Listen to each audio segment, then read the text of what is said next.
Hi, I'm Shelly Simonds. I'm a school board member in Newport News, Virginia, and I'm also a candidate for the House of Delegates in the 94th District in Newport News. Hi, I'm Kelvin Manurs. I'm the founder and board chair of Arm in Arm, a peer-to-peer re-entry organization here in Arlington, Virginia.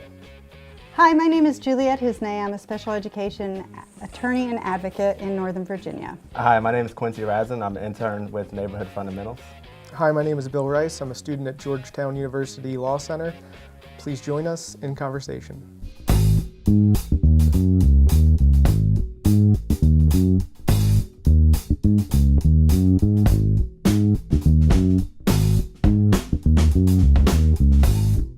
I know for me personally, the biggest focus that I have is the fact that it contributes to much of the challenge that we continue to face within our communities today.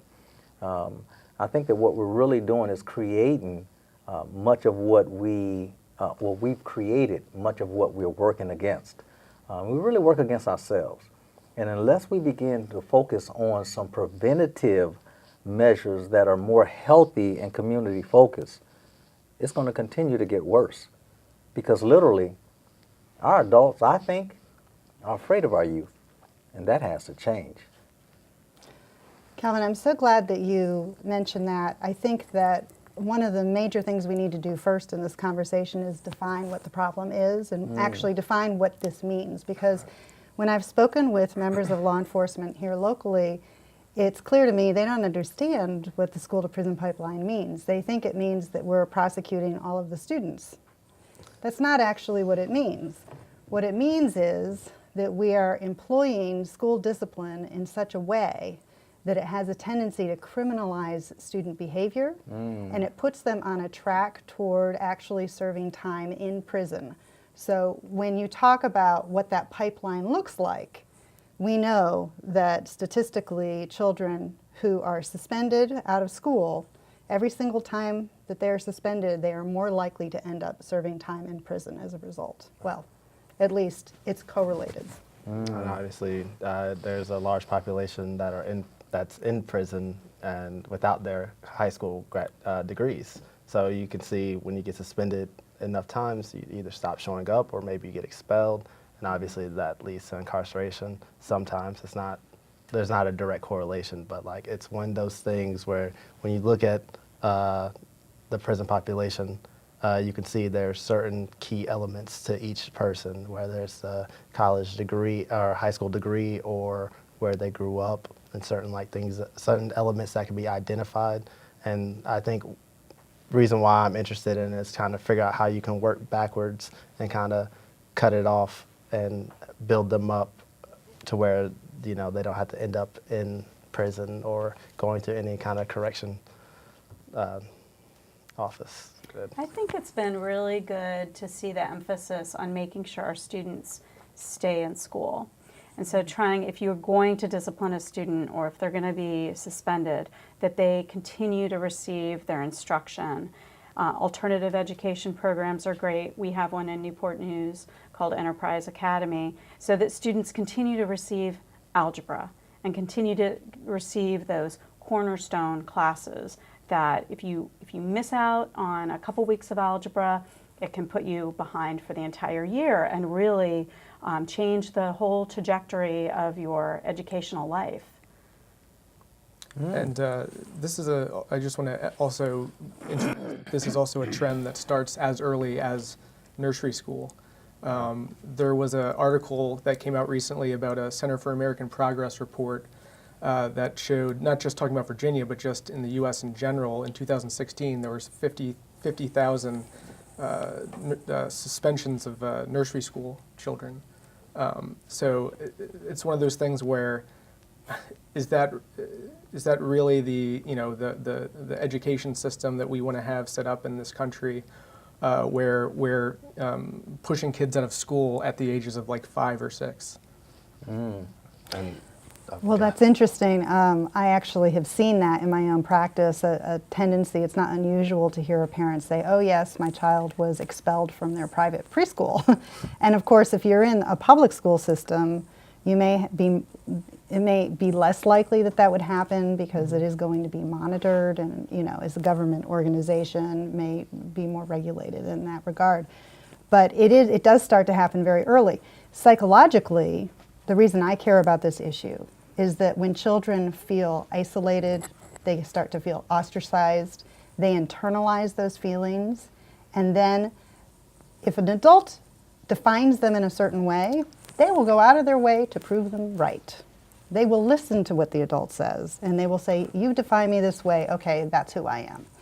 Perfect example of that. So my youngest sister actually works mainly with children with autism in Philadelphia, in the Philadelphia public schools. And there was a 5-year-old or 6-year-old kid who there was a lot of staff who were I don't think they had the proper training to deal with students who had disabilities, and their go-to is just to suspend them, get them out of here. I don't want to have to deal with this in my classroom. And they had drummed into this kid's head so much that he's bad and nobody likes him, that he was in the hallway with my sister, and he actually asked her, am I bad? Am I bad? And if you have that instilled in someone's head at age 5, imagine what type of view they have of themselves and their relation to society at age 18. I think the solution to that really is what we call positive behavior intervention and supports, where you're trying to be positive with a child. And we need to train our teachers to make sure they know how to deal with classroom behaviors. I can tell you public schools have seen an increase in students who come to us with mental health concerns. Mm-hmm. So our teachers really need that training. I was very happy to see the governor of Virginia has been looking at more school counselors, more behavior analysts, and people in the school who can really support teachers and make sure that they know how to deal with problem behaviors in the classroom. There's a major piece here, guys, that I think has to be addressed, and it's making the connection. I can have all the information in the world, I mean all the information, but if I'm not connecting with the audience, then what am I doing? Absolutely nothing. And this is the thing that's so important. I run an organization of peers. It's a peer-to-peer re-entry organization that works with individuals returning home from incarceration and veterans, which means that I'm what? I'm a returning citizen, and I'm also a U.S. Army veteran. And we make that empathetic connection, and the same thing has to happen with the youth. And this is one of the reasons why I said, okay, let's start taking this more so towards the youth. And so what we did was just that. And so we began targeting youth, maybe I shouldn't use that phrase, but targeting youth who are just as involved. And guess what? Our results have been phenomenal.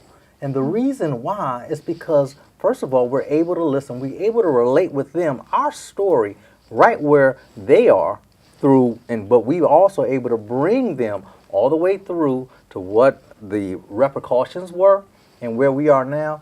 And what resonates with them is the time lost. We draw them in by what our acts was or what our charges were and things of that nature.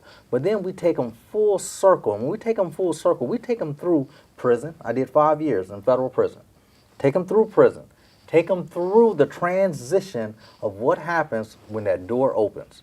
The fears, the ostracizing that we talked about a minute ago, the trying to reacclimate and prove yourself. Listen, I just want to be a part of now.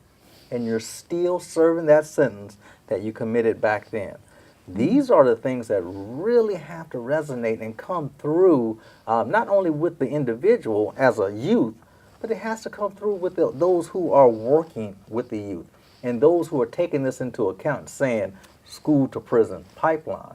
Because I don't think that is being taken seriously enough. Well, I think that part of it is building that school culture. And it has to start with the administration and the school board. But then it needs to happen with the students. And they need to take control and build that culture. And in Newport News Public Schools, we have a new program called Expect, Respect.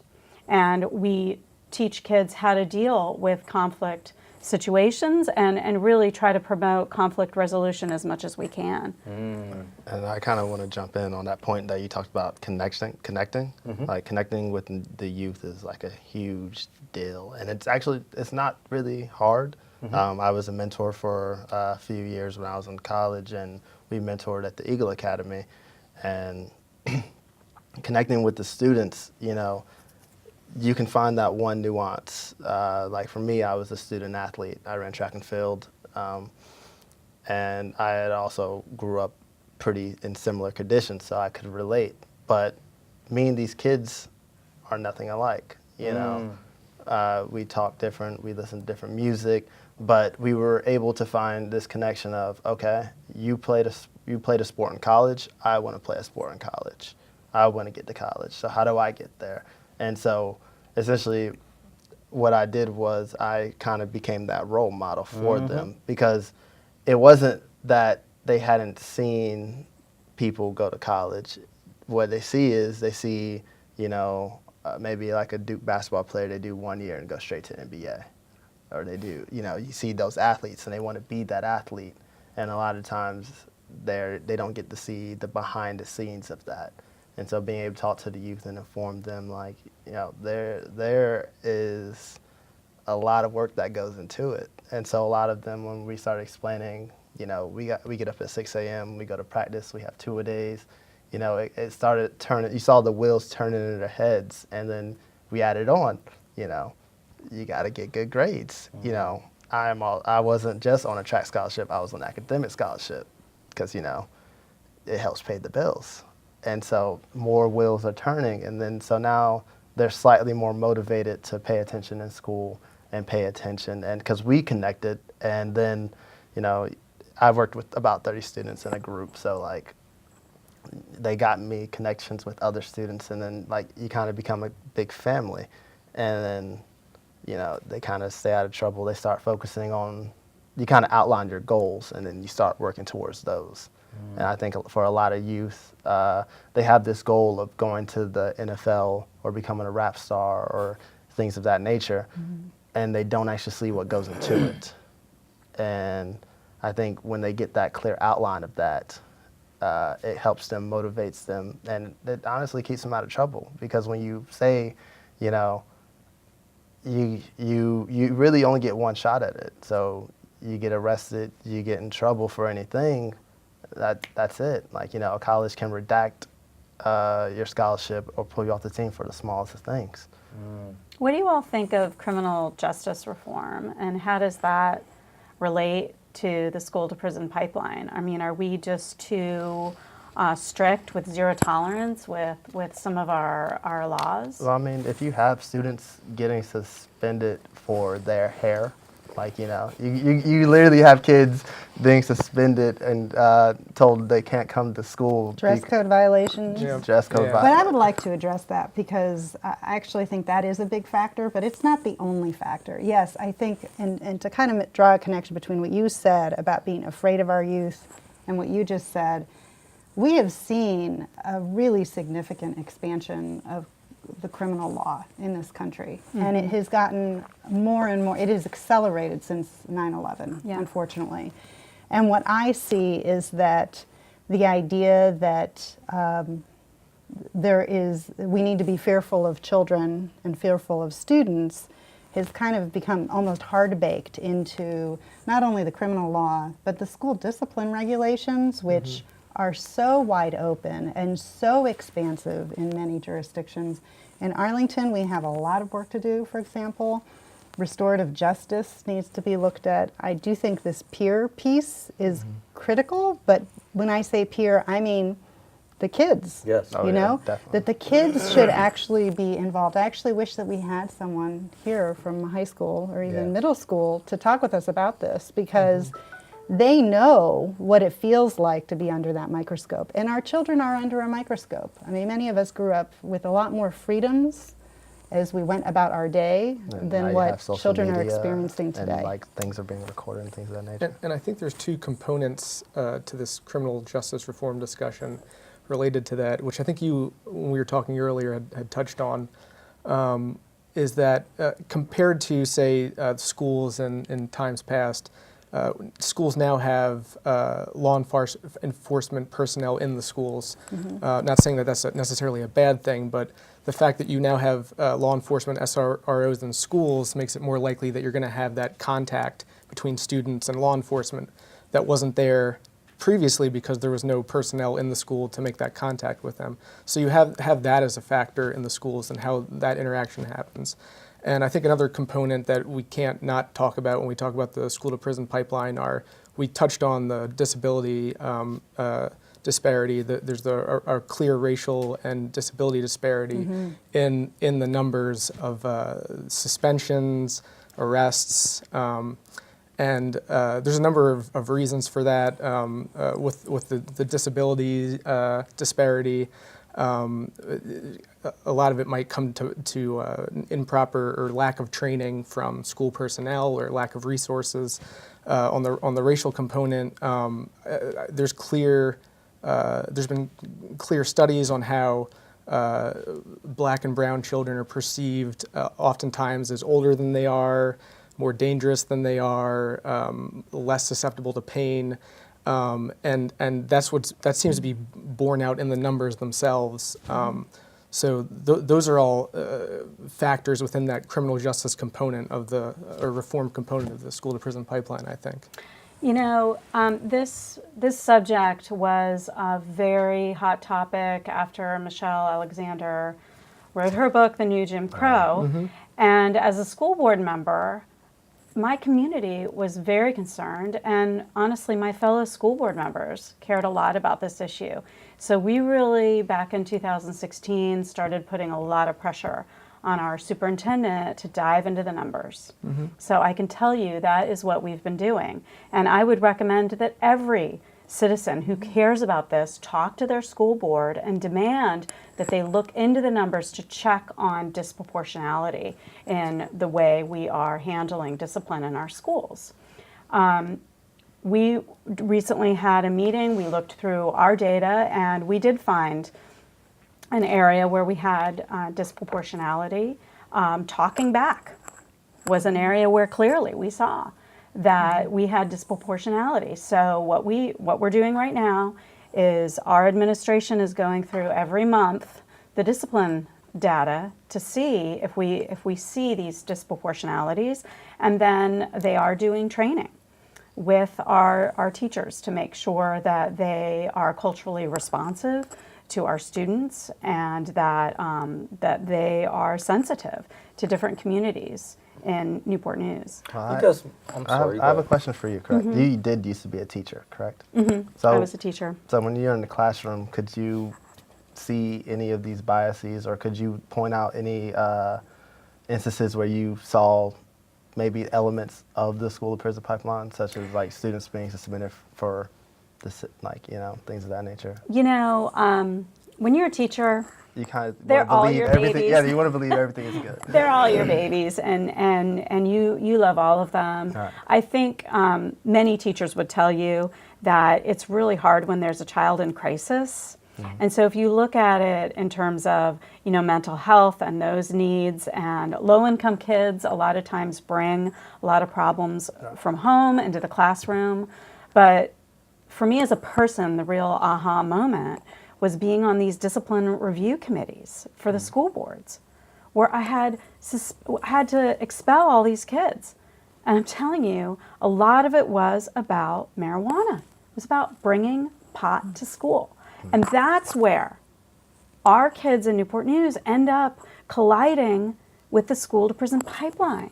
That's when, the SRO in the school, if the kid's carrying weed, That's a criminal offense. that's right where there. it's a criminal offense. And so, in our schools, I feel like generally the SROs are seen as a stabilizing force. The teachers like having them there. The parents, oh my gosh, try taking an SRO out of school that has one. The parents will, but the times that they get involved do tend to be about marijuana enforcement. So I just think as a state, we've got to look at criminal justice reform and get rid of these zero tolerance. Why do we have to a kid in a private school can get away with carrying pot, and the kid in the public school can't, because we're enforcing in the public school, and it's unequal. We should be enforcing it. Yeah. We should be enforcing it. But I mean, obviously, the punishments are what are dealt unequally, I think. Even more than that, because one of the things is, and I think we talked about it, and you just mentioned low income. You know, low income means that my breakfast may not have been as nutritious as it could have been. Or Low might not income have been means that I may not be going to the medical appointments that I need to be, and while I have a small mental health challenge that I'm working on, along with nutrition, coupled with arguing in my home, coupled with having a lot of hardships just to get to school. Getting to school may be my safety to be the heck away from what happens in home, and things of this nature. There's a lot more that the students are dealing with. And of course, yes, they're bringing it to school. So as educators, as I won't even say as adults, but as individuals who are caring community members, it's important that we recognize this, and then we are willing to say something like, well, she seems to have a challenge, and interact. And that is something that's so important. I say regularly to facilitators who conduct trainings and workshops for my organization, listen, always scan your sector. Scan your sector is an old military term, which means look and see what you're working with. See who has a challenge, and see who's out of the ordinary, whose hair is disheveled, who has their head down today, who is a lot more hyper than usual, or giddy, and things of this nature. And it's an opportunity for one-on-one, or an opportunity for a group or discussion or whatever. There's a major point I want to make here, guys, and this is something, too, that came one more time through our media. And there was a little boy, he was 8 years old, and I'm sure you guys remember this because it was televised and televised and televised, about he took a gun, his dad's gun, to school, and it was televised for about 3 weeks. But it was about 3 weeks later, in one broadcast that I saw, of who said the little boy had the gun. And it was a little girl. That was his classmate. And that was not as popular. And it's these type of things that have to be held. They have to be brought into the spotlight all the more. And that is something that's really important. Along with this, dealing with these multifaceted challenges that so many of our youth face, which is one. We got, youth has his phone. We all have our phone, right? I bet everybody in here has a phone. Right. So we have our phone, we have Facebook, we have all the social media, then we have television, we have our family, all these things going on. So with the youth, they have a lot to contend with.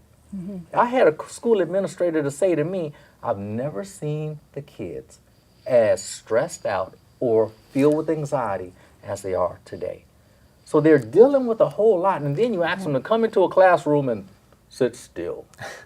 That is not realistic. We have to be innovative. I think that's right. And I would like to say also, for me, the failure to understand children developmentally is a major, major failure. And if we're going to talk about training, I think we need to understand that if a police officer goes into a school and has no background in child development and has no understanding of where children, what we expect of children at a particular age, that does him a disservice, the school a disservice, certainly the children a disservice. In my practice, serving families, who have children with disabilities, I see a lot of patterns. Children who don't get identified early enough for special education, children who may be coming from, other countries. They've got a second language in the home, and they're tracked into, English language assistance, but not evaluated for special education. Trauma histories, which have a huge impact. Mental health disorders, which, if not recognized and handled with a lot of sensitivity, go in a very, very bad direction quickly. And also, in terms of what schools do, we have some low-hanging fruit. We need positive cultures in schools, as you said. we need to stop engaging in restraint and seclusion in Virginia. Very Yes, yes, serious yes. problem, and we have regulations coming, thankfully, on that. Yeah. The bill that's I forget who sponsored it on the that's still in play. Or, Perhaps, but there are regulations that are actually going to come out, Oh, final okay. regulations that are coming out shortly, oh, okay. which will be important. I had some youth to simply ask a police officer, what is it that you see when you see us at a bus stop ganged up? You know, and the officer said, well, I don't know, I just sit back and I watch, you know. So the young lady was talking, and this was a young lady, by the way, and what she began to talk about was, you know, a lot of times what we are dealing with at the bus stop is making sure that everybody's able to take the bus, you know, things of this nature. And I just hadn't thought about it. Yeah, you know, I think that it's way. really important to have MOUs, memorandums of understanding, between a school system and the police to guide what the relationship is at school. And I believe there's a few bills currently. Yeah. Yeah. And listen, I think those bills are going to pass, but listen, I recommend every school system in Virginia needs to have MOUs. We definitely do in Newport News, and it's been great. And with a new police chief, they've really emphasized the importance of police officers being available, and they've started criminal justice clubs in a lot of our schools, and they're so popular. And in the alternative school, Enterprise Academy, it's especially popular. And it's great to see, you know, the officers interacting with our students. That's big. And that in itself, now you have the officer that's there, and I was actually thinking about this earlier when we were on a different topic. You have the officer that's there. Okay, if that's part of what the policy is for this particular school or school system, then it's an opportunity to form those bonds, to form those relationships. And that right there actually, I'd say, lies on the part of the officer to make themselves more available by talking, joking, innovation, you know, things of this nature. Recognizing the things that are positive in individuals, you know, and making that connection. You know, it's amazing the values, and we just talked about this a moment ago, the way I identify myself, because you have just given me an identity. And if we have that, I just look at a youth as a blank piece of paper, and I have an opportunity to draw something on that piece of paper to help them to believe that for the rest of their life or the way that they are dealing with themselves or others, then hey, I can create a masterpiece. And that's just an innovative way to look at it. I mean, it'd be beautiful if we can look at each other and not have our own implicit biases, but that's like a safety mechanism. Like you're telling us to go against like our general instincts sometimes. And I mean, don't get me wrong, I wish we can just turn it off, but that's your way of identifying a threat. And so some people take that a little too far. I think that's why we need more police officers of color, more teachers of color, to make sure that everybody feels represented. Right, and representation they- definitely matters. Yeah. Definitely matters. And more education and training around that general issue of like implicit bias and stuff like that. Yeah. You know, another major piece too, and I don't want to start taking up all the spot, is transparency. That's another part of the making the connection. Right. You know, to help youth, because I'm sitting here, I'm looking at 5 individuals, and I know, Lord knows, I had my share of trouble. Yeah, but I'm sure we all have. Yeah. We've all been at that age where we're rebellious, we want to do this, we want excitement, things were just boring, or whatever it was. So it's an opportunity to do, we went through these phases, and we cannot escalate a phase what individuals are going through, because first of all, especially in today's society, it will get publicized, and then that's that piece where they say, okay, they're scary. You know, they have a backpack. You know, they got black on today. You know, Right, so, there's that. And I also think that we have entered into a strange arena where the criminal law is actually getting kind of turned on its head in the sense that we may be seeing reform for adults, but I'm not sure that we're seeing the reform for the youth. So I'll give you an example. Some of the bills that are out right now decriminalize for marijuana, but only for adults. Yeah. And I have to say, I feel like that we have to start to think about a little bit, when do kids get to have another chance? Yeah. You know, I are we going to totally let them agree. make youthful errors and be able to survive it? And, Yeah. And to add into that conversation, looking at just the arrest data for Virginia in 2017, the second leading category was drugs, and that was overwhelmingly marijuana arrests for Yeah. juveniles. Yeah, I The mean, highest was larceny.